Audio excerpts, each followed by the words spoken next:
शकुन शास्त्र के ज्ञाता के रूप में जाने जाने वाले भूंडौल के राजा के पुत्र हड़बूजी सांखला को राजस्थान के प्रसिद्ध लोक देवताओं में गिना जाता है और मारवाड़ के पंचपीरों में भी इनकी गिनती होती है।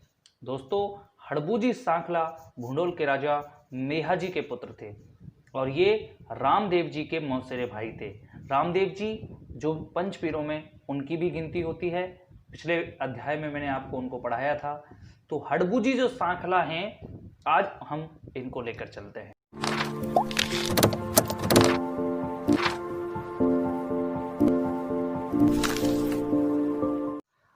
हड़बूजी सांखला की यदि हम बात करते हैं दोस्तों, तो अभी जैसा मैंने आपको बताया, भूंडौल नागौर में पड़ता है। ये भूंडौल, यहाँ पे इनका जन्म होता है। ठीक है, तो हड़बूजी का जन्म कहाँ हुआ? भूंडौल नागौर में हुआ। किनके घर हुआ? मेहाजी सांखला के घर हुआ। मेहाजी सांखला दोस्तों, एक लोक देवता मैंने मेहाजी लोक देवता भी पढ़ाए थे, वो मेहाजी मांगलिया थे, ध्यान रखना। मेहाजी सांखला नहीं थे। ठीक है, मेहाजी सांखला भूंडौल के राजा थे और ये हड़बूजी जो सांखला हैं ये इनके पुत्र हुआ करते थे। ठीक है, अब क्या होता है, हड़बूजी सांखला जो हैं, ये सांखला जो राजपूत हैं जितने भी, वो सारे के सारे राव जोधा को सपोर्ट करते थे। इससे पहले राव रणमल को सपोर्ट करते थे, लेकिन राव रणमल क्या होता है, 1438 में 1438 में जो राव रणमल हैं उनकी हत्या कर दी जाती है चित्तौड़गढ़ में। वो किस्सा मैं हिस्ट्री में पढ़ताऊंगा कि हत्या क्यों की गई, वो एक बड़ा किस्सा है। तो 1438 में जब राव रणमल की हत्या हो गई तो राव जोधा जो हैं ये मंडोर के राजा बनने वाले थे। ठीक है, तो जब ये मंडोर के राजा बनने वाले थे तो कुंभा क्या करता है, कुंभा ने इनकी ओर अपने ताऊ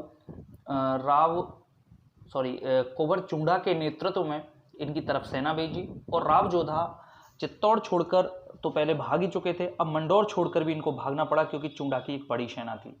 तो उस टाइम दोस्तों जो राव जोधा हैं, राठौड़ थे, ये बड़ी विषम परिस्थितियों में अपना समय व्यतीत कर रहे थे। अपने पिता की गलती का खामियाजा इनको भी भुगतना पड़ रहा था। ऐसी स्थिति में हड़बूजी ने राव जोधा को सपोर्ट किया। ठीक है, और राव जोधा को तलवार भेंट की और उस तलवार भेंट करने के बाद इन्हें मंडोर का शासक स्वीकार किया गया राव जोधा को।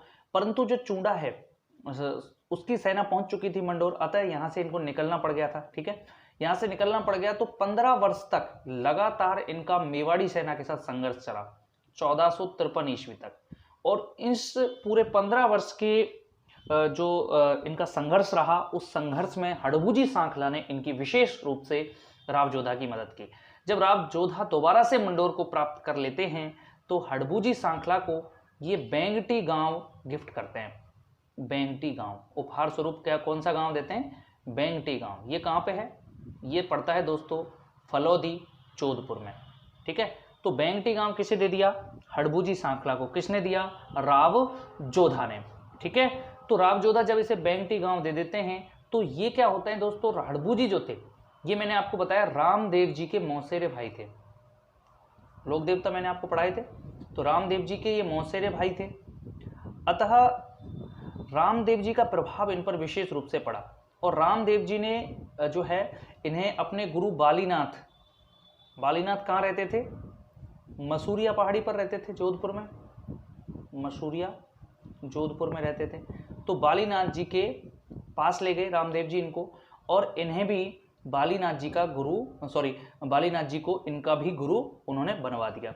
यानी कि जो हड़बूजी हैं अब बालीनाथ जी को अपना गुरु मानने लगे और अब उन्होंने एक सन्यासी के रूप में, यानी कि अस्त्र शस्त्र उन्होंने त्याग दिए और अपना जो जीवन है वो एक सन्यासी की भांति वो बिताने लगे। कहाँ पर? उनको बेंगटी गांव मिला हुआ था। अब यहाँ बेंगटी गांव में जब वो रहते थे तो जो अपंग गाय हैं दोस्तों, अपंग गाय, उन अपंग गायों के लिए ये चारा लाया करते थे। कौन दोस्तों? हड़बूजी सांखला। क्या लाया करते थे? अपंग गायों के लिए, या इसकी जगह कई बार कई पुस्तकों में पंगु मिलता है, पंगु गाय। ठीक है, तो पंगु या अपंग एक ही बात होती है। तो इनके लिए क्या लाते थे? ये चारा लाते थे। किसके माध्यम से? इनके पास एक गाड़ी थी, उसमें भर के ये जो है इनको चारा पहुंचाते थे। आज भी ये जो गाड़ी है इसी की पूजा की जाती है। इनका कोई मंदिर नहीं है दोस्तों। बेंगटी गांव में जो गाड़ी है उस गाड़ी को ही आज के दौर में हड़बू जी के प्रतीक के रूप में पूजा जाता है, जिसमें कि ये अपंग गायों के लिए चारा लाया करते थे।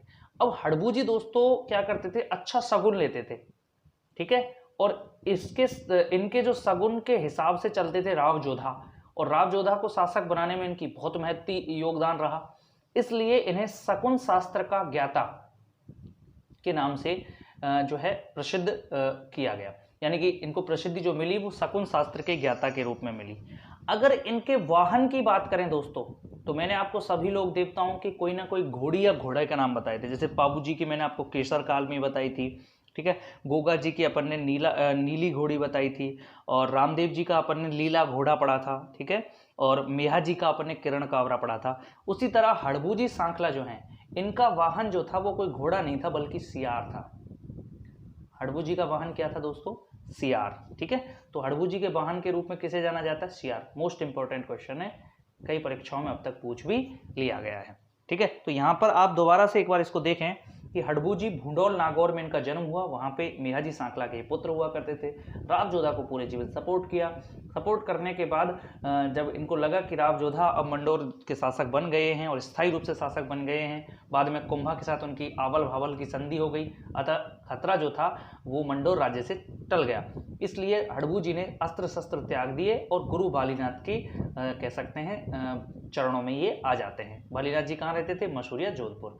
अच्छा, हड़बू जी रामदेव जी के मौसेरे भाई थे, इसलिए रामदेव जी इनके पास इनको लेकर आए थे।